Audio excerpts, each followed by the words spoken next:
ମାଛ ତେଲରେ ମାଛ ଭାଜିବି ବୋଲି ଆଜି କେତେ ମନ କରିଥିଲି, ଦେଖିଲା ବେଳକୁ ସବୁ ତୁଷୁରପାତ ହେଇଗଲା। ତ ନମସ୍କାର ସାଙ୍ଗମାନେ, ଆଜି ଆମ ଗାଁ ହାଟରୁ ମୋ ସ୍ୱାମୀ କିଛି ମାଛ ଆଣିକି ଆସିଥିଲେ। ଆଉ ମତେ କହିଲେ ତାକୁ ଭଲ କି କଡା କରିକି ଭାଜିଦବ। ତାପରେ ମୁଁ ମୋ କାମରେ ଲାଗି ପଡିନି। କଟାକୁଟି କରି ଧୋଇ ଧାଇ ଆଣିକି ତାଙ୍କୁ କହିଲି ଟିକେ ଲୁଣ ହଳଦୀ ପକେଇ ଦିଅ, ମୋ ହାତ ଆଇଁଷ ହେଇଛି। ତାଙ୍କୁ ତ ରୋଷେଇ ବିଷୟରେ କିଛି ଜଣା ନାହିଁ। ଲୁଣ ହଳଦୀ ପକେଇଲା ବେଳେ ମତେ ଟିକେ ପରେ ଟିକେ ଖାଲି କହୁଛନ୍ତି ହେଲା ନା ହେଲା ନା। ମୁଁ ତାଙ୍କୁ କହୁଛି ଆଉ ଟିକେ ପକାଅ। ହଳଦୀ ଡବାର ଆଜି କଣ ସବୁ ହଳଦୀ ଛାଡିଦଉନା କିସଲ? ହଁ ଲୋ, ତମକୁ ଯଦି ଏତେ ସବୁ ଜଣା ଅଛି ମାଛ ଟା ତମେ ବି ଭାଜି ଦିଅ, ମୁଁ ମୋର ଚାଲିଲି। ଏଇ କଥା ଶୁଣିକି ସେ ତାଙ୍କର ମୋବାଇଲ ଫୋନ ଟାକୁ ଧରିକି ଚାଲିଲେ ତାଙ୍କ ରୁମ କୁ। ଆଉ ମୁଁ ମୋର ମାଛ ଭାଜିତେ ଲାଗିଗଲି। ମାଛ ଭାଜୁଭାଜୁ ଦେଖିଲା ବେଳକୁ ସବୁ ମାଛ ଗୁଡାକ ଭାଙ୍ଗିଗଲା। ମୋ ମନ ବି ଭାରି ଜୋରସେ ଦୁଃଖ ହେଲା। ତାପରେ ମୁଁ ଭାବିଲି କଣ କରିବି।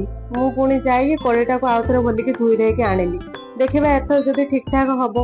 ଯୋଉ ମାଛ ଗୁଡା ଭାଜିଥିଲି ସେ ମାଛ ମୋର ଗୋଟେ ବି ଭାଙ୍ଗି ନଥିଲା, ସବୁ ଠିକ ଠାକ ଥିଲା। କଥାଟା ବୁଝିପାରିଲି କଣ ହେଇଥିଲା। ମୁଁ ଯେତେବେଳେ ମାଛ ଭାଜିବାକୁ ଗଲି ସେତେବେଳେ କରେଇଟା ମୁଁ ଧୋଇ ନଥିଲି। ଭେଣ୍ଡି ମସଲା ଭଜା କରିଥିଲି, ଆଉ ସେ ତେଲ ରହିଯାଇଥିଲା। ସେଇ ତେଲରେ ମାଛକୁ ଭାଜିବି ବୋଲିକି ମୁଁ ଆଉ କଡେଇଟା ଧୋଇ ନଥିଲି, ସେଥିପାଇଁ ମୋ ମାଛ ସବୁ ଭାଙ୍ଗି ଯାଉଥିଲା। ଆଉ ଆପଣ ମାନେ ସେମିତିଆ ଭୁଲ କେବେ କରିବେନି, ନାଇଁ ତ ମୋ ଭଳିଆ ହଇରାଣ ହେବେ। ରହିଲି, ଜୟ ଜଗନ୍ନାଥ।